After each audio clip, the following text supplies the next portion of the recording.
The joint meeting will come to order. The chair appoints as members of the committee on part of the House to escort His Excellent Yoon Suk Yeol into the chamber. The gentleman from Louisiana, Mr. Scalise. The gentleman from Minnesota, Mr. Emmer. The gentlewoman from New York, Ms. Stefanik. The gentleman from Texas, Mr. McCall. The gentleman from South Carolina, Mr. Wilson. The gentleman from Georgia, Mr. Carter. The gentleman from Arkansas, Mr. Hill. The gentlewoman from California, Mrs. Kim. The gentlewoman from Michigan, Mrs. McLean. The gentlewoman from California, Mrs. Steele. The gentleman from New York, Mr. Jeffries. The gentlewoman from Massachusetts, Ms. Clark. The gentleman from California, Mr. Aguilar. The gentleman from California, Mr. Liu. The gentlewoman from Washington, Mr. Blum. The gentleman from South Carolina, Mr. Clyburn. The gentlewoman from New York, Mrs. Ming. The gentleman from California, Mr. Gomez. The gentleman from New Jersey, Mr. Kim. And the gentlewoman from Washington, Ms. Strickland.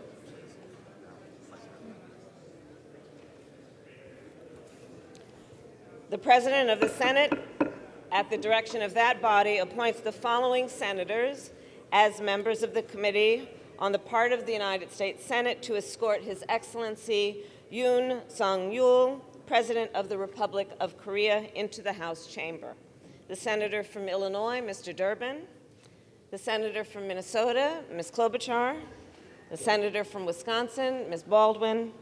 The Senator from Washington, Mrs. Murray. The Senator from New Jersey, Mr. Menendez. The Senator from Kentucky, Mr. McConnell. The Senator from South Dakota, Mr. Thune. The Senator from West Virginia, Mrs. Capito. The Senator from Iowa, Ms. Ernst. The Senator from Montana, Mr. Daines. The Senator from Idaho, Mr. Risch. The members of the escort committee will exit the chamber through the lobby doors.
Mr. Speaker, the Acting Dean of the Diplomatic Corps.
Mr. Speaker, the President of the Republic of Korea.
Members of Congress, I have the high privilege and distinct honor to present to you His Excellency, Yoon Suk Yeol, President of the Republic of Korea.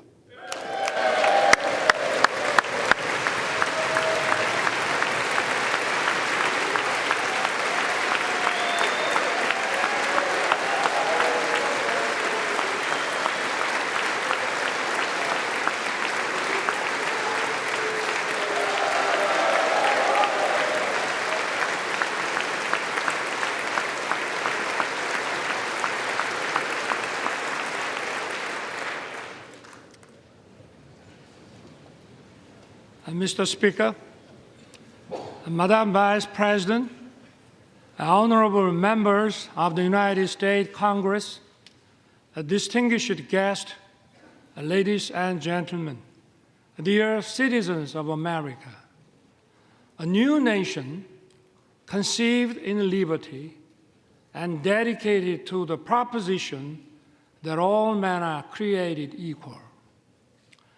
I stand before that nation with a conviction of freedom, belief in the alliance, and the resolve to open a new future.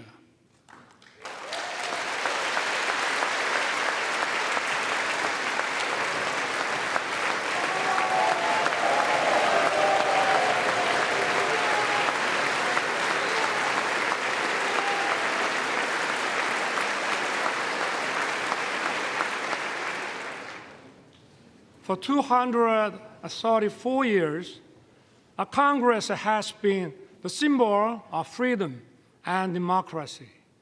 This chamber embodies the spirit of Constitution. I'm honored to address the members of Congress and the people of the United States. Thank you, both Democrats and Republicans, for passing the resolution marking the 17th anniversary of the alliance. Your support has dignified my visit. I know that no matter where you sit, you stand with Korea.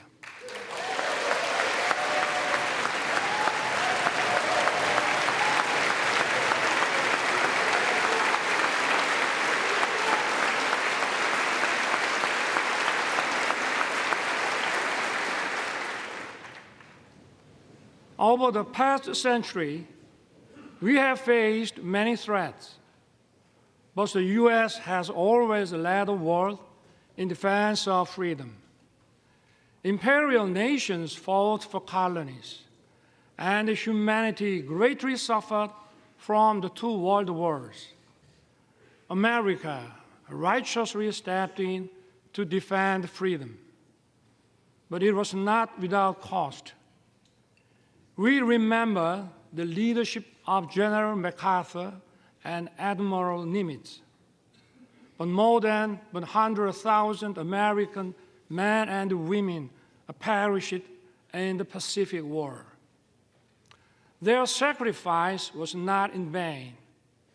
The U.S. leadership established the New World Order based on free trade. It brought peace and prosperity throughout the world.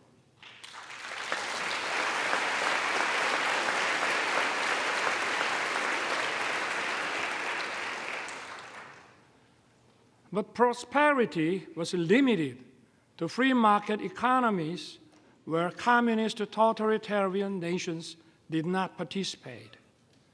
The world was divided into democratic and communist blocs.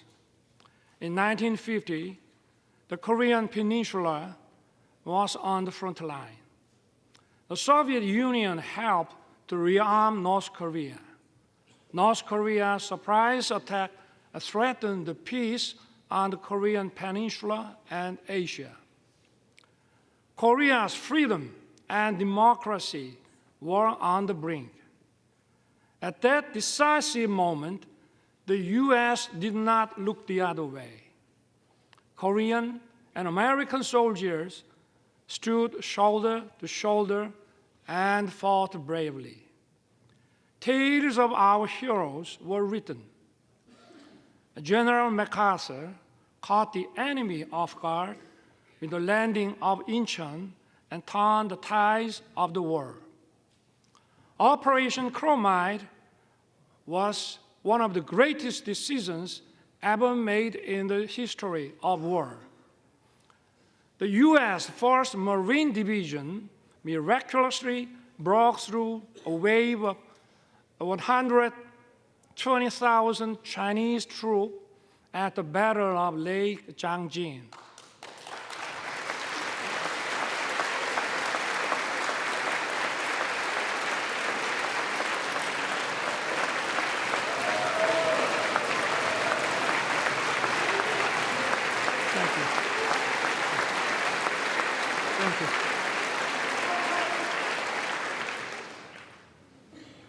Sons and daughters of America sacrificed their lives to defend a country they never knew and the people they never met.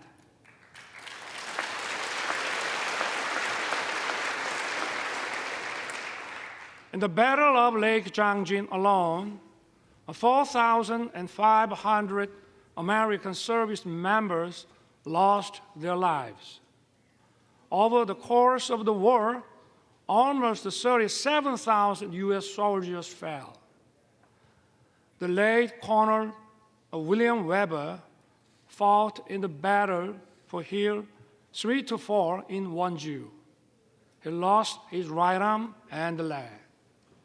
Yet, this American hero dedicated his life to honoring the noble sacrifice made by the Korean War veterans.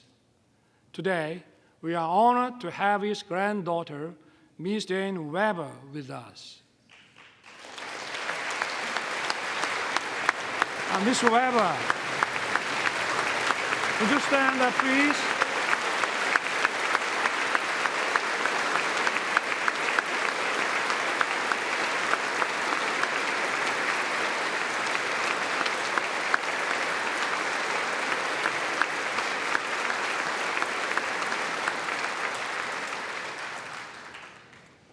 On behalf of the Korean people, I would like to thank you deeply. We salute his noble service and sacrifice. Thank you, Dane. Some of Korean war heroes are your family and friends.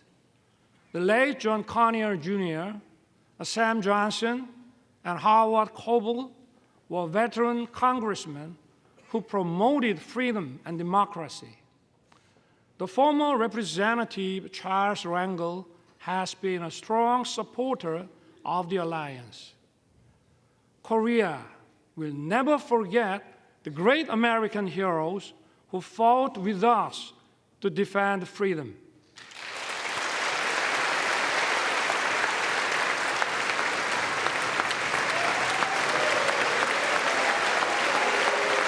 Thank you. Thank you.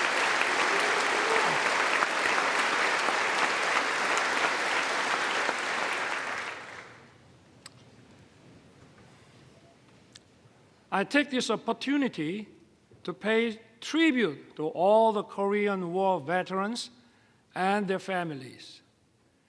You did not hesitate to send your sons and daughters, husbands and wives, a brother and sisters.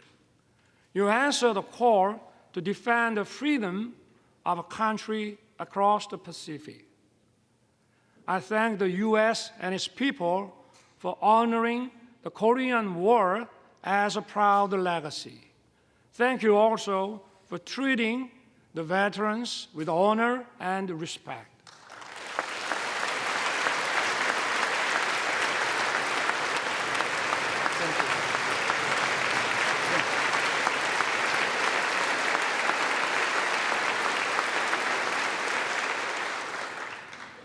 The war ended after 3 years of intense battle. Our two nations signed the Mutual Defense Treaty and opened a new era of the alliance. Ever since, the Korean people rose from the ruins of war to build a thriving nation. And at every step, America has stood together with Korea. We have many reasons to celebrate our platinum anniversary. We had no guarantees of success when it started. But today, our alliance is stronger than ever, more prosperous together, and more connected like no other. Indeed, it has been the linchpin safeguarding our freedom, peace, and prosperity.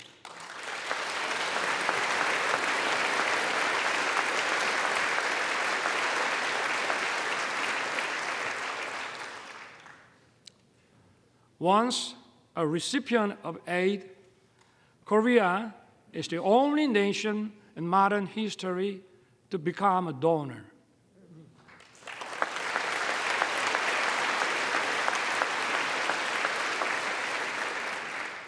This itself demonstrates the success of our alliance. Let me talk about the history of our alliance. The ties of our cooperation and exchange span over 140 years since the establishment of diplomatic relations in 1882. In the late 19th century, American missionaries helped to widely introduce the values of freedom and solidarity to Korea. These values are the foundations of Korea's constitution. They have made a huge impact on our independence movement and the foundations of Korea. Horace Underwood, Hallie Appenzeller, Mary Scranton, and Rosetta Hall are some of the missionaries who set foot in Korea at the end of the 19th century. They built schools and hospitals. They promoted education of women. Their efforts laid the foundations for many Korean women to advance into society as educators, journalists, and doctors. In the early 1960s, the Kennedy administration recommended Professor Lostow's model for economic growth. President Park Chung-hee wisely embraced the idea and pushed economic development forward. It laid the foundation for Korea to become an industrialized country. Known as a miracle on the Han River, Korea's economic growth rate was unrivaled. Korea was one of the least developed countries after the war. Its annual income was just $67 per capita. Now, its economy ranks 10th in the world.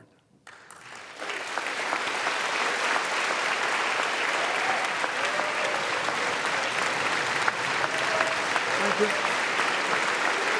Thank you.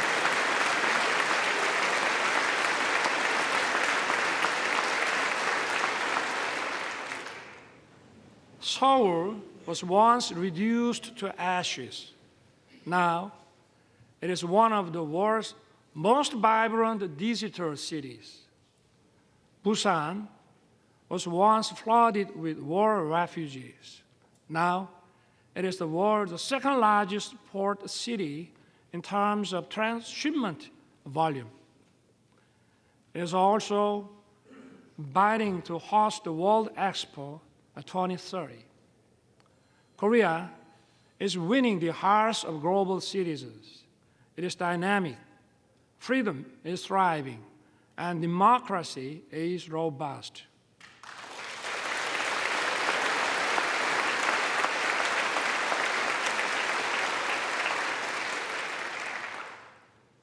Korea and the US have joined forces to safeguard freedom and democracy throughout the world. Since World War II, Korea dispatched its warriors of freedom.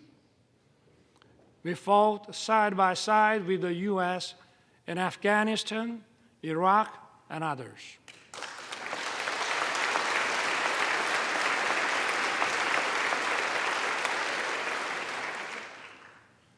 For over 70 years in the history of the alliance, we worked together in military and security sectors. We also expanded our cooperation in the economic field. Our relationship has evolved from one of unilateral assistance to a partnership that is mutually beneficial. The KORUS FTA was approved with the full support of the US Congress in 2011. Since then, our bilateral trade has increased by 68%. Korea's companies' investment in America has tripled. The US companies' investment in Korea has nearly doubled.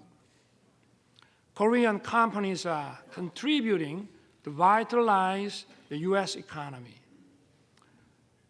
They are producing EV batteries, semiconductors, cars, and other products here in America. And more importantly, they are creating decent, well-paying jobs.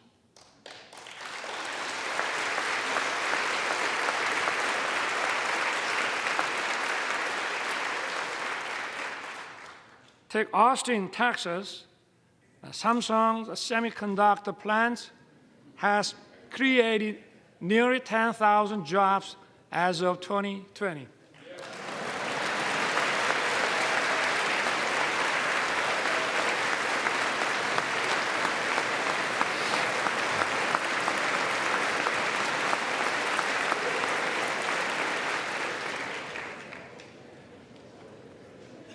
Take Bryan County, Georgia.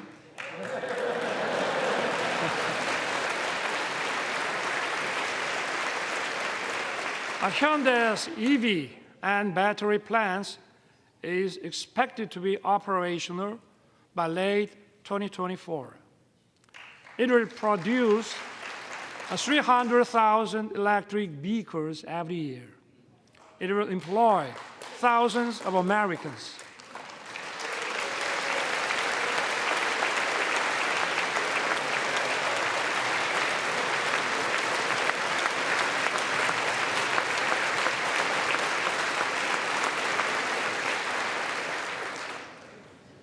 And take Bay City in Michigan.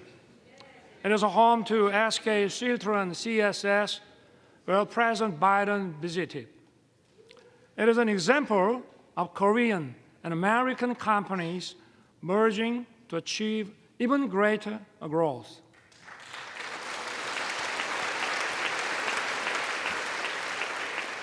I hope to see more economic cooperation in the other parts of America.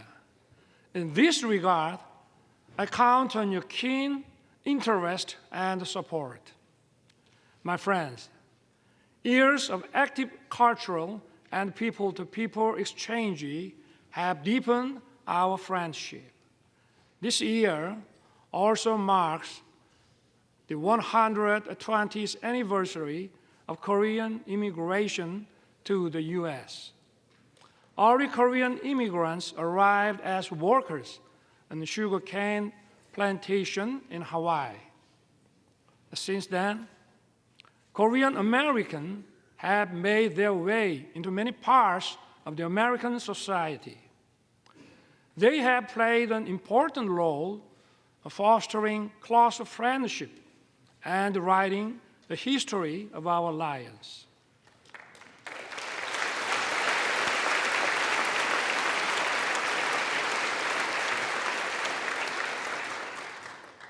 Representatives Young Kim, Andy Kim, Michelle Steele, and Marilyn Strickland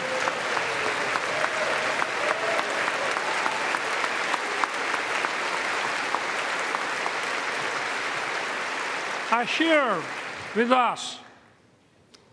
They are a testament to the alliance spanning generations. That's true for each party.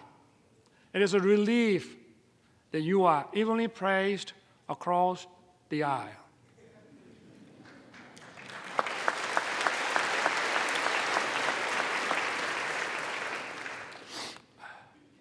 Even more, culture is helping to further deepen our understanding and friendship. Nationality and language differences are no longer barriers. Korean movies, Parasite and Minari, have won Oscars. Hallyu film, Top Gun, and The Avengers are loved by Koreans.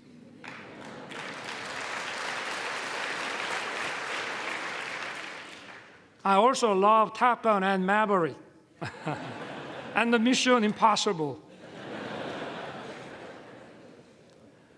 And even if you didn't know my name, you may know BTS and Blackpink.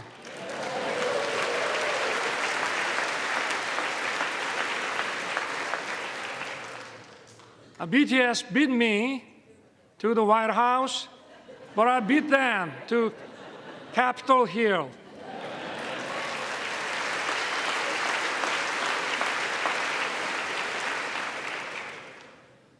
Korean and American singers are reaching high places in each other's music charts is no longer a surprise. The U.S. create global platforms like Netflix. Korea has produced a popular series such as Squid Game.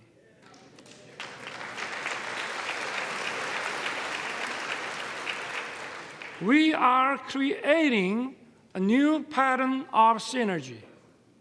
These cultural exchanges have brought our people closer. According to Chicago Council on Global Affairs, Americans' positive views of Korea reached the highest level since 1978. And according to a Pew survey last year, Koreans' positive views of the U.S. reached 89%. It marks the largest increase among all the countries surveyed.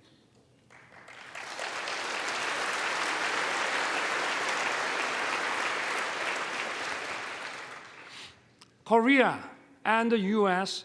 agreed to set up an assistance program for our students. It will help them to study and find jobs actively in each other's country.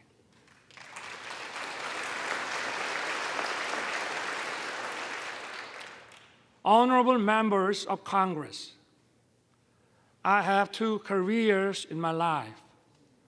My first job was as a public prosecutor. My second job is serving as the president of my beloved country. As prosecutor, my role model was the late Robert Morgenthau. He was the real-life character of District Attorney Adam Schiff in Law and Order. When I was the Prosecutor General, I printed a book titled Robert Morgenthau, America's Eternal Attorney. I shared it with my junior prosecutors.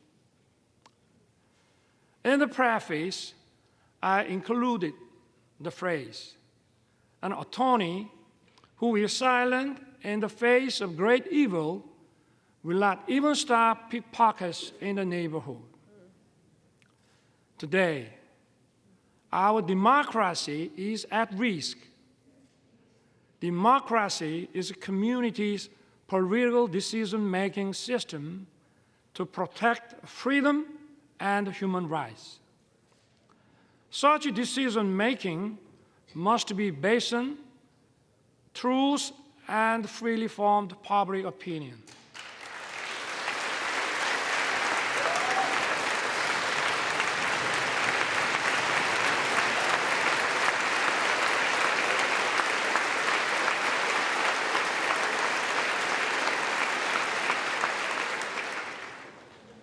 But today, in many parts of the world, false propaganda and disinformation are distorting the truth and the public opinion.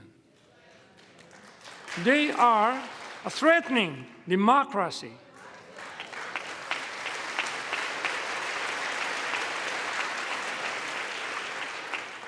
The rule of law allows the freedoms of everyone to coexist.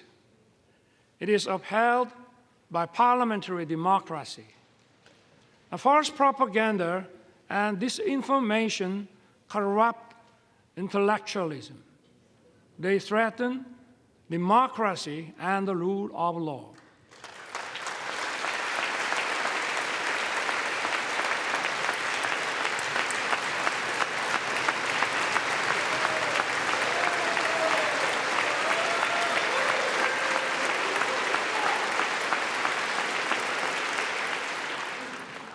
Such totalitarian forces may conceal and disguise themselves as defenders of democracy or human rights.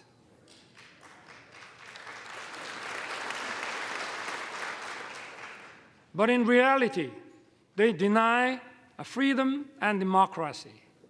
We must not be fooled by such deception and disguises.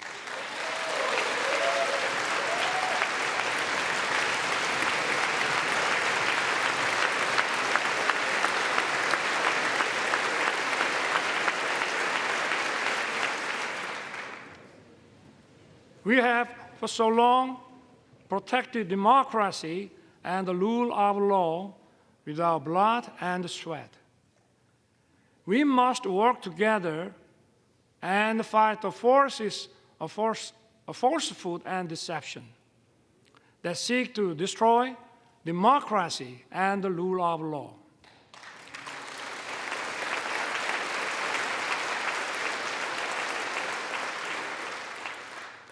Those who cherish freedom also respect the freedom of others.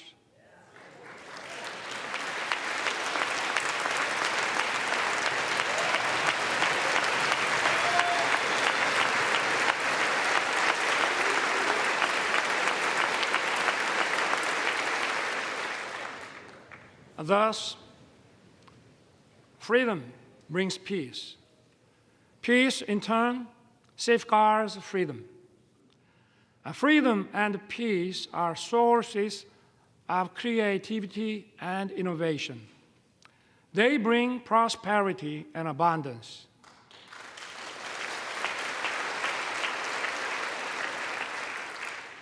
Our alliance was forged 70 years ago to defend Korea's freedom. The alliance has now become a global alliance that safeguards freedom and peace around the world. Korea will fulfill the responsibilities.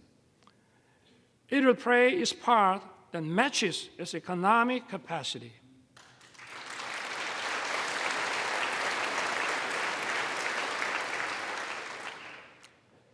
In his 1961 inauguration address, President John F. Kennedy said, "My fellow citizens of the world, ask not what America will do for you, but what together we can do for the freedom of man.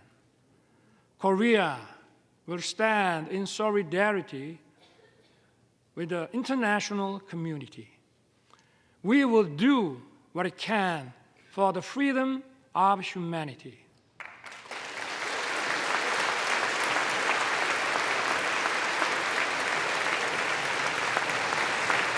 Thank you. Thank you. Thank you. Thank you. Korea, with the U.S., will march towards the future.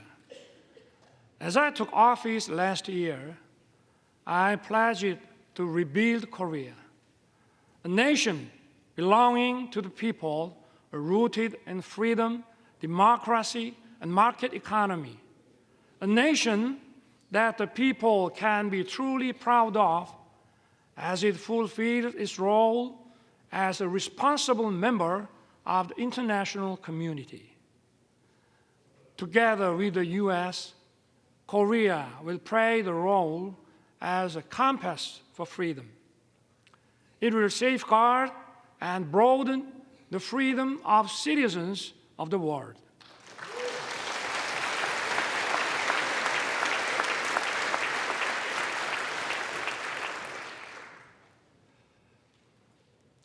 But even as we walked in unison for freedom for 70 years, there is one regime determined to pursue a wrong path. That is North Korea. The difference is stark between Seoul, that chose freedom and democracy, and Pyongyang, that chose dictatorship and communism. North Korea has abandoned freedom and prosperity and dismissed peace. North Korea's nuclear program and missile provocations pose a serious threat to the peace on the Korean peninsula and beyond. To deter its reckless behavior, the alliance must stand united with determination. As President Reagan once said, "There is a price we will not pay. There is a point beyond which they must not advance." We must make his words clear to North Korea.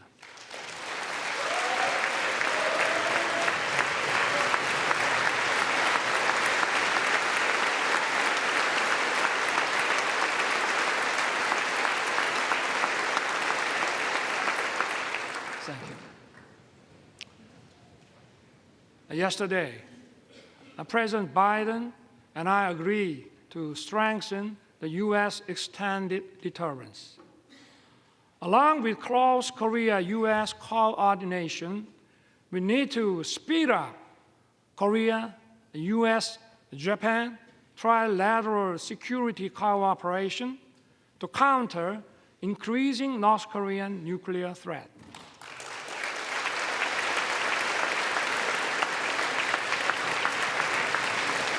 Thank you. Thank you.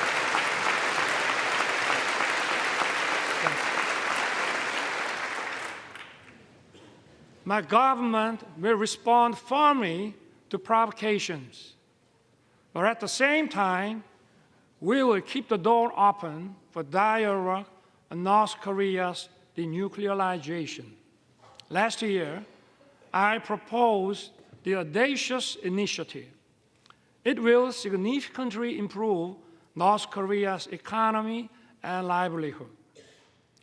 All Pyongyang has to do is to stop its nuclear program and begin a substantive denuclearization process. I once again urge North Korea to cease its provocations and take the right path. Korea, with the U.S., will continue to work for North Korea's denuclearization.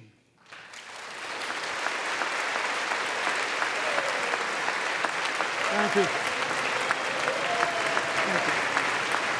Thank you.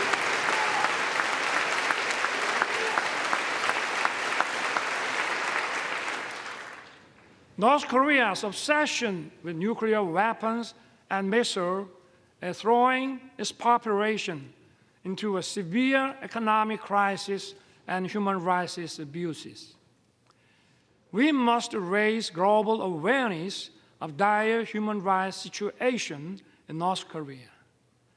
We must not shy away from our duty to promote freedom for North Koreans.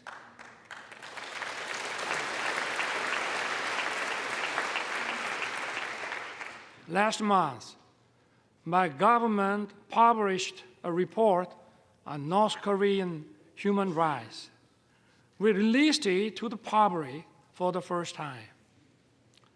The report documents a wide range of abuses in North Korea. It is based on testimonies of 508 North Korean defectors collected over the past 5 years. It records many cases of serious violations of international norms, such as the Universal Declaration of Human Rights and other human rights agreements. Unspeakable and horrendous incidents took place. Men and women being shot and killed for violating COVID-19 prevention measures. Some being publicly executed for watching and sharing South Korean shows. And people being shot in public for possessing the Bible and having faith. We need to raise awareness. We must inform the world of the gravity of North Korea's human rights violations. I ask for your help in improving North Korea's green condition.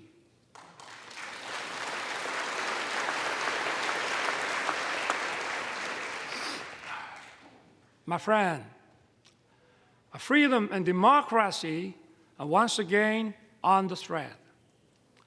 The war against Ukraine is a violation of international law.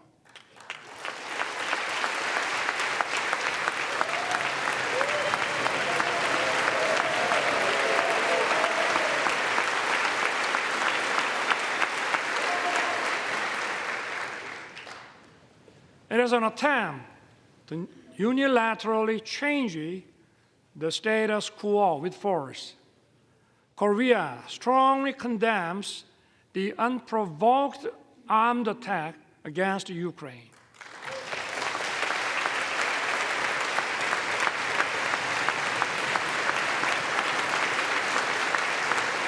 Thank When North Korea invaded us in 1950, democracies came running to help us. And we fought together and kept our freedom. The rest is history.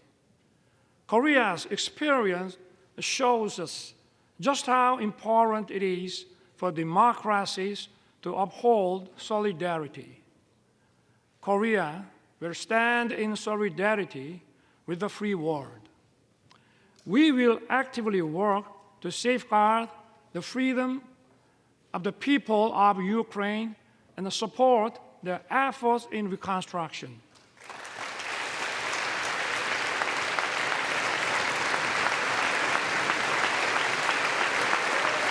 Thank you.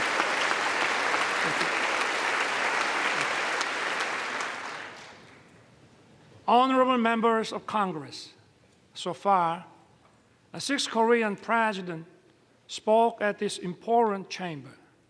The first Korean president, Dr. Lee Sung-man, delivered his speech in 1954. After 35 years, in 1989, President Roh Tae-woo, standing at this podium, said the following: "The nations of the Pacific have made open society and market economy and the engine that drive the fastest growing region in the world. The Pacific will become even more important to the U.S., and Korea will begin to contribute more to the prosperity and peace of the region. I look forward to the day when some future Korean president may be invited to address this distinguished assembly and describe the vision I spoke of today as an achievement fulfilled, not as tomorrow's hope." President Roh's vision has become a reality. Thank you. Thank you. Thank you.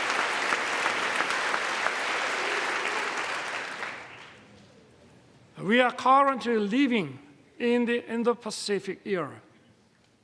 This region is home to 65% of the global population and 62% of the world GDP. It accounts for half of global maritime transportation. Last year, Korea announced its first comprehensive Indo-Pacific strategy. Korea is committed to fostering a free, a peaceful, and prosperous Indo-Pacific based on inclusiveness, trust, and reciprocity. We will strengthen the rule-based order in the Indo-Pacific. We will take a comprehensive and multi-layered approach in expanding cooperation with key partners.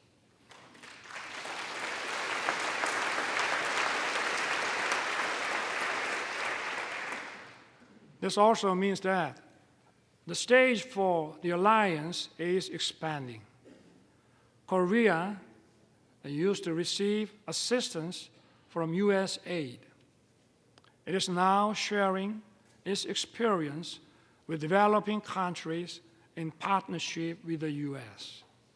Korea has greatly increased its ODA budget. It is providing tailored programs in tune with the needs of its partners. Yesterday, President Biden and I adopted a joint statement. It presents a vision of the alliance in action towards the future. Together, our two countries will broaden our alliance.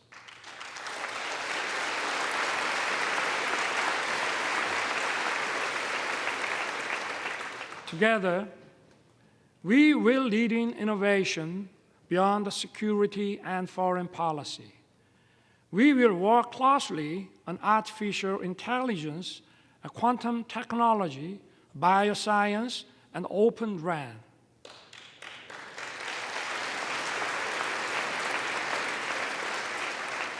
Our partnership in the cutting-edge semiconductor industry will contribute to establishing stable and resilient supply chains. It will also address economic uncertainties. Together, we will open another new successful chapter. We will explore new frontiers in outer space and cyberspace.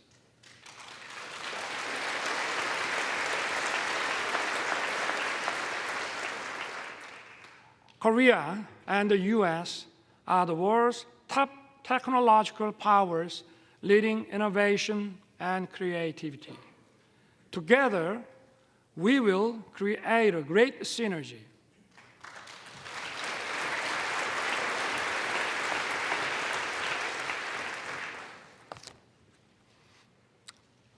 Mr. Speaker, Madam Vice President, and honorable members of Congress, our alliance is an alliance of universal values. Freedom, human rights, and democracy are the very foundations of our bonds.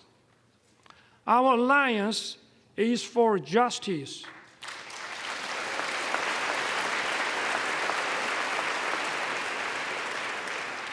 Our alliance is for peace.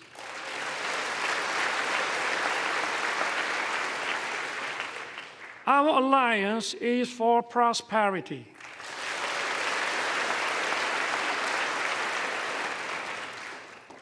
Together, our alliance will continue to move towards the future.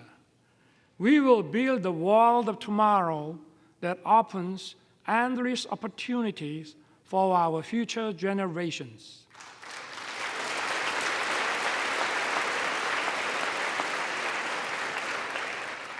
I look forward to everyone being on board for our new journey together. God bless you. God bless the United States of America. And may God bless our great alliance. Thank you.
Please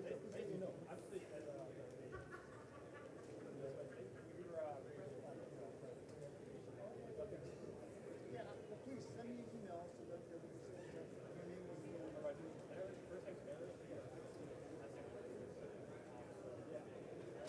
Erod. Erod, exactly. Erod, like Erod. I got by that, but yes, but I see that. How can I do here? Yeah, it's what is awesome.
Anything behind, sell it on eBay and go to lunch. Really? There might be a couple ones just play out what I. Yeah, this is all government stuff, so yeah, it's pretty expensive. Yeah, that government stuff's expensive. Yeah. I don't know about that. Going to Roots Chris. It's good.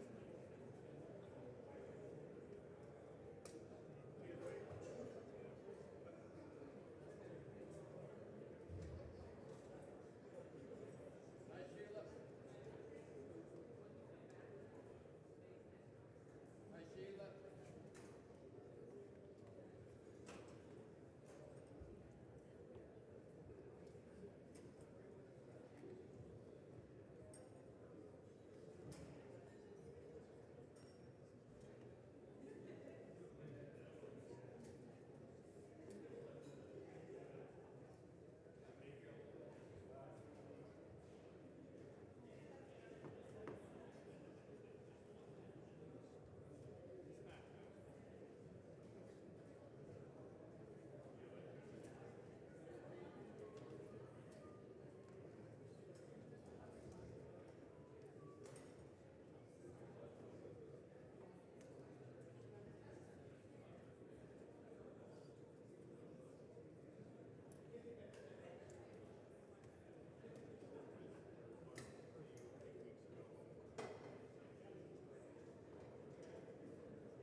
Maybe check to see if it's like connected. It's all right. The first one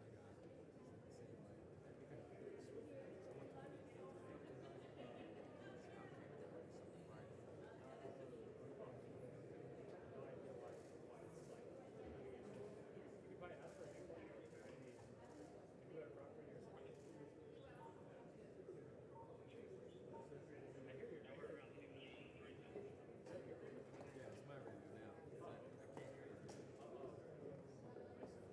So yeah, so when you have it connected, it doesn't go through the I have to go properly or AirTag. Purpose of the joint meeting